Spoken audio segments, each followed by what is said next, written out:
Your team is looking to you to lead them through their transitions. And change begins with an ending, and then we travel through this neutral zone, and eventually we reach a new beginning.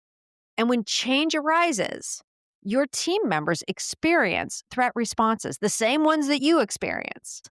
Your job as a leader is to be a buffer, to absorb whatever the change is that's coming from leadership above you, and then to turn around and to help others on your team and around you adjust.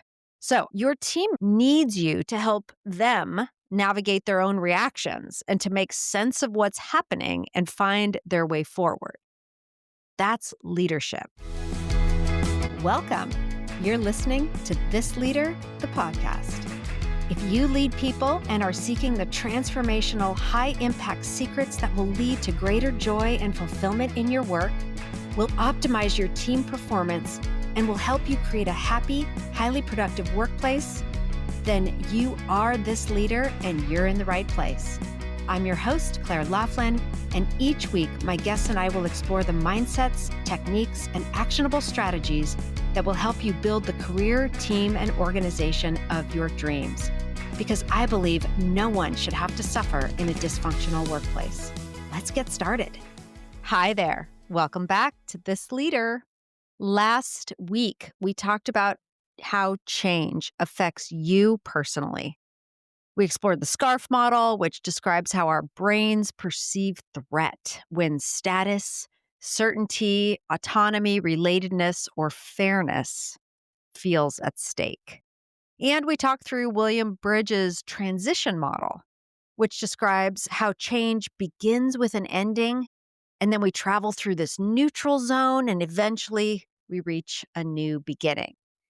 We also created a change heat map to help you get a visual of the weight, so to speak, of the changes that you're actually carrying at any given time. So if you haven't listened to last week's episode yet, I highly recommend you go back and start there, because today we're building on those concepts. Today we're focusing on your role as a leader when change is happening. Because here's the thing. Your team is looking to you to lead them through their transitions. And knowing what we already know about change, about how our brains respond, and the emotional complexity of transition, today we're going to talk about how you as a leader can make change a little easier for those you lead. Okay, so let's start with your role as a change leader. And I am going to be really direct about this because it's important. You, my friend, are a buffer. No matter how you feel about the change, no matter how well or how poorly the change was announced to you, and no matter whether you fully agree with it or have reservations, your job as a leader is to make it easier and more palatable for your team. Okay? So this is how I think about it. Like, your job as a leader is to be a buffer, to absorb whatever the change is that's coming from leadership above you, and then to turn around and to help others on your team and around you adjust. So I can already hear some of you saying, wait, Claire, are you telling me I have to pretend that everything's great when it's not? And no, that is not what I'm saying. What I am saying is that your team needs you to be their steady presence, their source of clarity, their guide through the uncertainty. Okay? They need you to help them navigate their own reactions and to make sense of what's happening and find their way forward. That's leadership. And even if that change wasn't delivered to you in a way that you would like, I want to inspire you to turn around and lead the way through change in a way that you can be proud of. So today, I'm going to share some guidelines for managing your team's threat response. Like, we all have that threat response that we talked about last week. And I'm also going to share a step-by-step framework to help you lead the way through change and communicate responsibly. So grab a pen. This one's going to be action-packed. All right, so let's start with what we know from last week's episode. When change happens, our brains scan for threats. Remember the SCARF model? It stands for status, certainty, autonomy, relatedness, and fairness. Okay? And when change arises, your team members experience those same threat responses, the same ones that you experience. They might not be able to name them, but they're feeling them.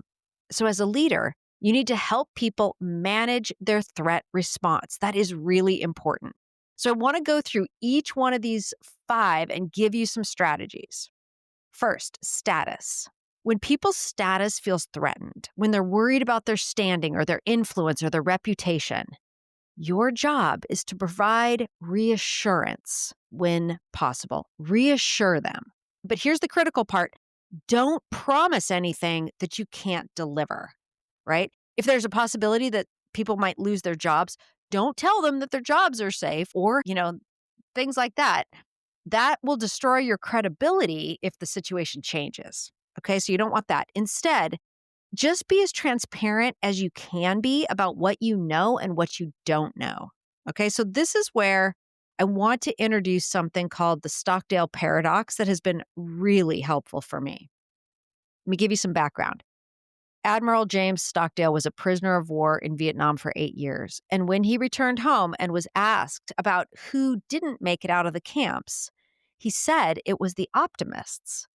That kind of surprised me. But here's the example he gave. He said, the ones who thought, hey, we'll be out by Christmas, right? But then Christmas would come and go and they would suffer through that disappointment. That was really hard. And then they might say, well, we'll be out by Easter, right? But then again, Easter would come and go and they would suffer again. So that kind of optimism of thinking that there's a very specific kind of a future is kind of what he's talking about. And he said that those were the folks who died of broken hearts. And the paradox, he said, is this. This is a quote. He says, you must never confuse having faith in the fact that you will prevail in the end, which you can never afford to lose, with the discipline to confront the most brutal facts of your current reality. Let me just say that again. You must never confuse having faith in the fact that you will prevail, right? So faith in the future, you will prevail, and you don't want to lose that. But you have to combine that with the discipline to confront the most brutal facts of your current reality. Come face to face with reality. That, my friend, is what your team needs from you. They need you to acknowledge the difficulty of what's happening, to be honest about the situation, not to sugarcoat the hard parts, right?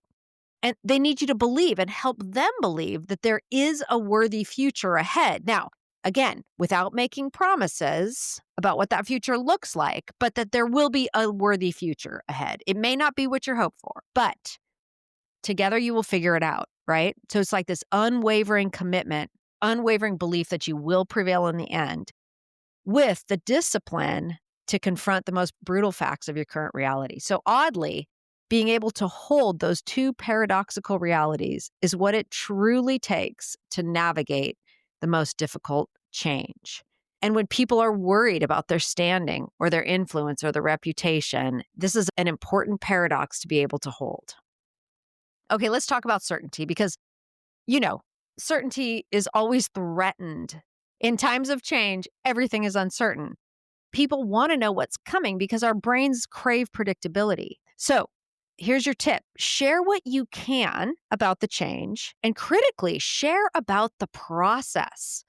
Help people feel a little more certain about the process of how things are going to go, even if you can't share anything about the outcome. So if you don't know exactly what the end state will look like, which in most changed circumstances, we don't know, you can often share what the next steps look like. Okay, so here's what you can say, something like this. Team, here's what I know so far. Here's what we're going to find out next week, and here's when we'll have more information. Something like that, okay? Knowing what's coming next, even if it's just the next small step, can be really helpful for managing that threat response around certainty or uncertainty and managing anxiety. Okay, let's talk about autonomy. This is the A in the SCARF model. This is about control, and it's about having a say in what happens to us. Remember, change that we don't choose, it can be hard. So help people see the choices that they do have. There's lots of things that we can always choose. We can choose our attitude, we can choose our approach. Give people as many choices as possible because even small choices matter. And give them a part to play. Give them a way to contribute, a sense that they have some influence over how this unfolds. So, we're going to talk about this quite a bit more when we get to what's called the 4P framework in just a bit. But autonomy and giving people a sense of autonomy is often the difference between resistance and engagement. All right, the R in SCARF stands for relatedness. And remember that this threat response, it's all about losing connection. It's about distance, distance being created in relationships. It's about losing our sense of belonging. And when this happens, we want to restore that sense of connection. So tell your people that you understand their feelings. And I mean it, like really try to understand. I know that it's sometimes people may have a hard time processing the emotions of change. And as a leader, you're under pressure. You got to keep everything moving forward and you might lose your empathy, but you really need to stay connected to your empathy. Don't just say the words, develop real empathy for what your team members are experiencing. So remember last week, the change heat map we developed, right? Where you plot all the different changes you're going through and how they feel for you. Your team members are each carrying their own version of that map. Each one has their own emotional complexity around this change that you're trying to lead them through. So make time in your one-to-one meetings to discuss feelings, not just tasks and deliverables, but feelings, okay? Allow folks to share what they're experiencing. Listen without trying to fix it or talk them out of it. And then, and this is really important, guide them back to the actions that can be taken, right? Again, take them back to autonomy. Help them feel a sense of connectedness and relatedness by being a real empathic listener, and then take them back to the actions that can be taken. Okay. You're creating space then for the emotions and you're helping them move forward. Both are true. And finally, let's not forget about fairness. Our brains continuously scan for fairness violations, especially in times of change. You might be asking, like, why is this happening to us and not them? Or why wasn't I consulted? This doesn't make sense. Why are they doing it this way and not that way? All of those questions kind of can be traced back to issues of fairness. So acknowledge perceptions of unfairness when you encounter them. And remember, don't try to talk people out of their feelings. Don't get defensive. Don't explain away their concerns. But also, and this is critical, don't fuel the fire of unfairness. Don't add to that story. Don't let them run down a rabbit hole and create a big, storyline about why something isn't fair and how it all happened. So here's a suggestion on how to intervene. You can say something like this. Hey, I hear that this feels unfair. I understand why you see it that way. And we don't have all the information about how this decision was made. I believe our leadership team is doing their best to manage a lot of complexity. What we do know is that this is the reality we're working with. So how can we move forward from here? Right?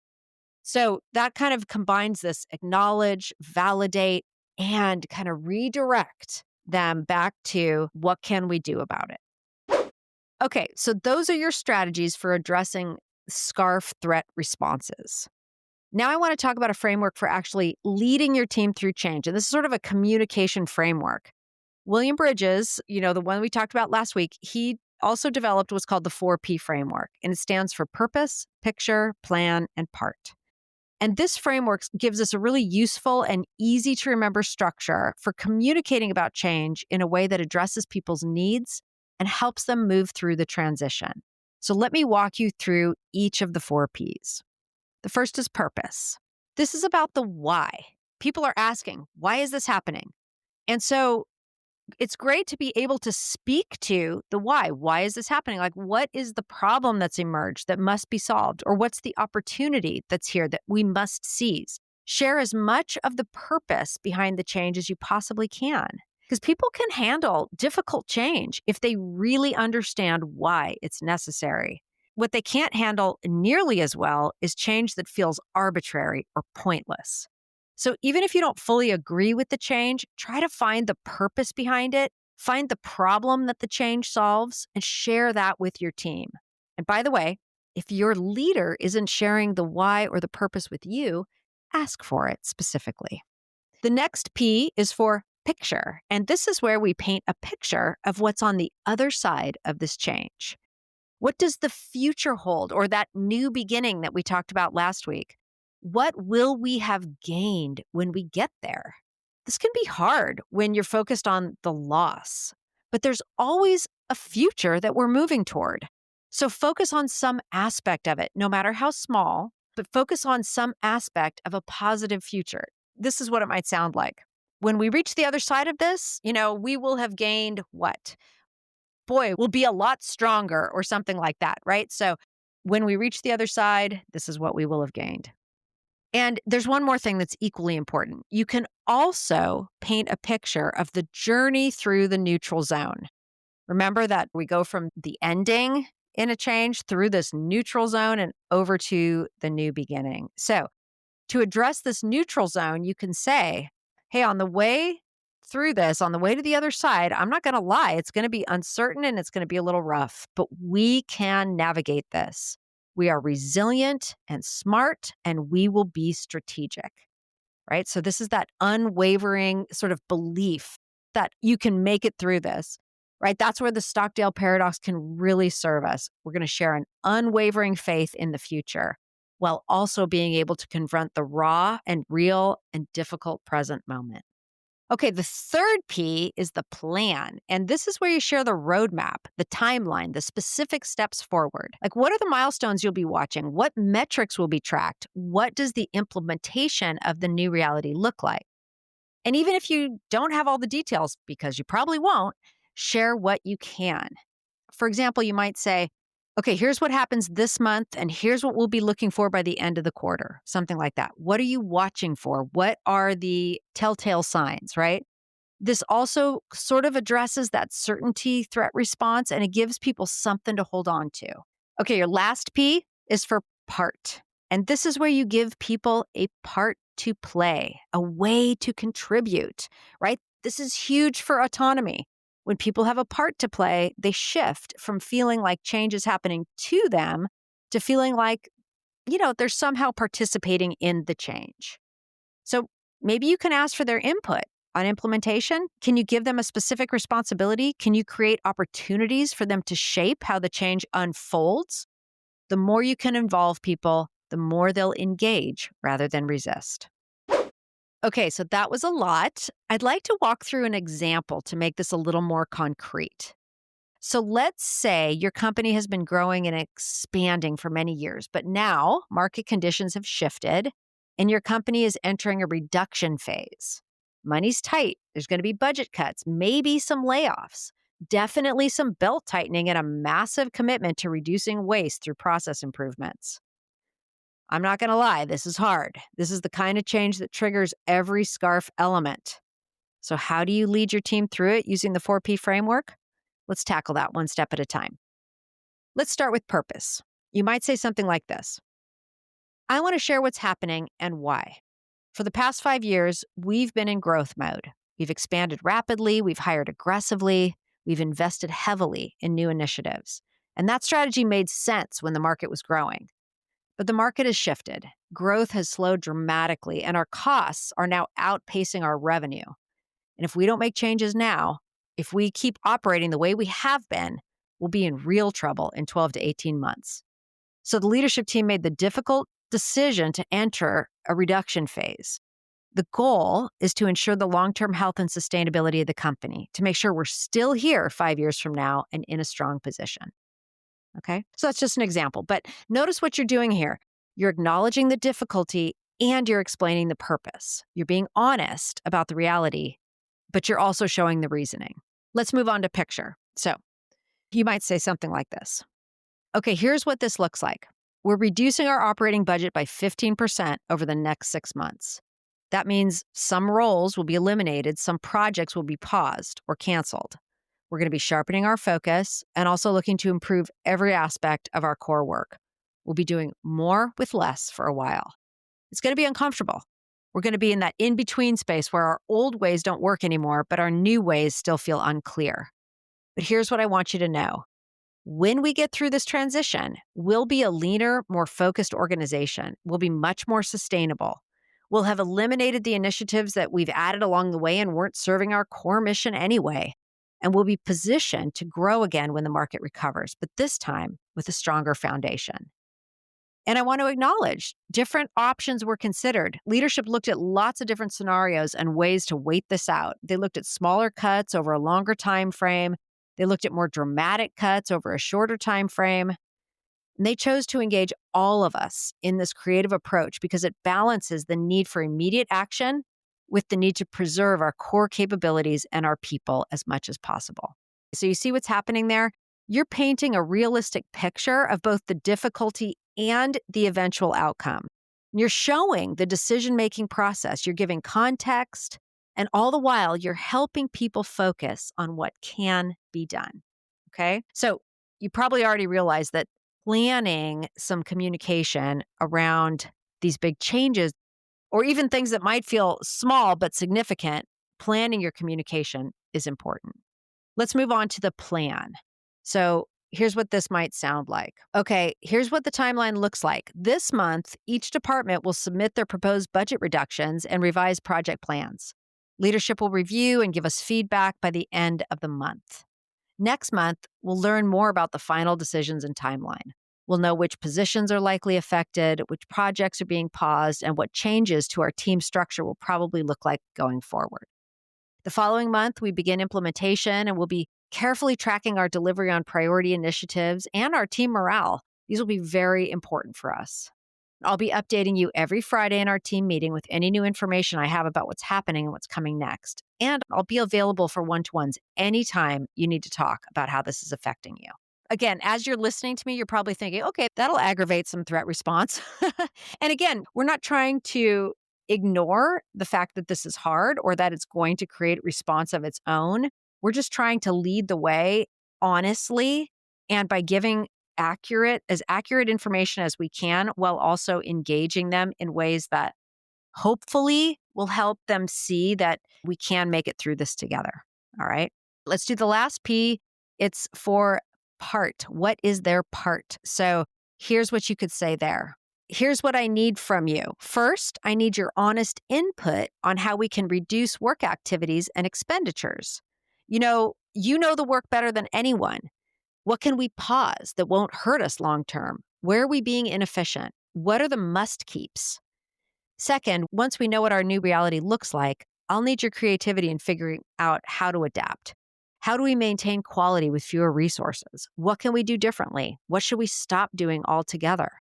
And third, I need you to support each other. This is going to be hard on everyone. So check in with your teammates, share information, and let's help each other navigate the uncertainty. You each have a role to play in how we get through this, and how we get through this really matters. Okay, so that's just an example, but I just wanted to walk you through the 4 Ps there and say, plan your communication and think about how you can, help them understand the real purpose behind what's happening, paint a realistic picture of the future, but something that has kind of hopefulness at the end. Tell them any steps in the plan that you know about and help them see what their part can be so that they feel a sense of autonomy and agency around helping move this forward. So let me pause here and acknowledge something again. This is really hard. It's hard to deliver difficult news. It's hard to be the buffer between leadership decisions and your team's reactions. It's hard to stay steady when you're feeling your own uncertainty. But this is leadership. Your team needs you to hold the complexity, to acknowledge the difficulty while carving the path forward, to be honest about the reality while maintaining the unwavering belief that you'll figure it out together. And when you do this well, when you address their threat responses, remember SCARF, and when you use a powerful communication framework like the 4P framework and give them a part to play, you can't eliminate all the stress of change, but you can make it more manageable. You can help people find their footing, and you can help turn anxiety into action. So here's your assignment for this week. If you're leading others through any kind of change right now, and honestly, who isn't, I want you to do two things. First, think through that SCARF model from your team's perspective. What are each of those threats, right? What feels threatened by this change? How does status come out? What about certainty? What about autonomy or relatedness or fairness? And what can you do specifically to address the threats? Can you provide a little more reassurance? Can you give them a part to play? Can you help share with them the process and the very specific, even small next steps to help them with that uncertainty? Can you demonstrate your empathy and make sure that they know that you're there for them? That relatedness, right? Second, I want you to prepare your 4P communication. Write it out. Practice saying it out loud. Make sure you can clearly articulate the purpose, which is the why behind the change, the picture, which is what it looks like on the other side, and what that neutral zone looks like on the way to the better new world, the plan, which is what happens next, and the timeline, and the part they can play. Also, check out the show notes if you need to go back and look at the parts. All the steps are right there for you. And come on over to my website, clairelaughlin.com, and sign up for my newsletter. You'll get more information about all my programs, including my Leading Change programs, and how I help teams lead the way through change. I don't want you to miss out. If you're on the newsletter list, you get announcements about new programs all the time. So now I know what some of you are thinking. You're thinking, okay, Claire, this sounds great in theory, but what about when people push back? Or what about when they resist? Or when I don't have answers to their questions? What about when I don't even agree with the change myself, right? Many of you have submitted questions about the last episode, and they're really good. So I've decided to add a part 3 to this little mini series here, and that's exactly what we're going to tackle next week. All of your questions and how to lead through resistance. We're going to talk about how to handle pushback, how to manage your own feelings when you have to lead change that you don't agree with, and how to navigate all the messy and complicated situations that arrive. Anything I can think of, right? And any other questions you have, but you need to send them to me. So send me an email to support@clairelaughlin.com or DM me on LinkedIn or Instagram at Claire Laughlin Consulting or at Claire Laughlin, either one. I'm going to answer as many of your specific questions and challenges as I can. But for now, focus on this framework, practice it, use it, because this is your foundation. Okay, friends, I hope this was helpful.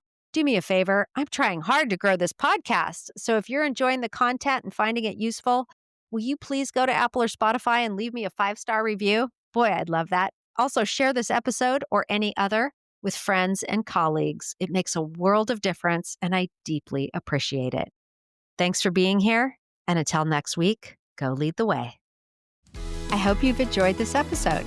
To learn more about my services and for lots of free resources and additional tools to enrich your journey, visit my website and subscribe to my newsletter at clairelaughlin.com.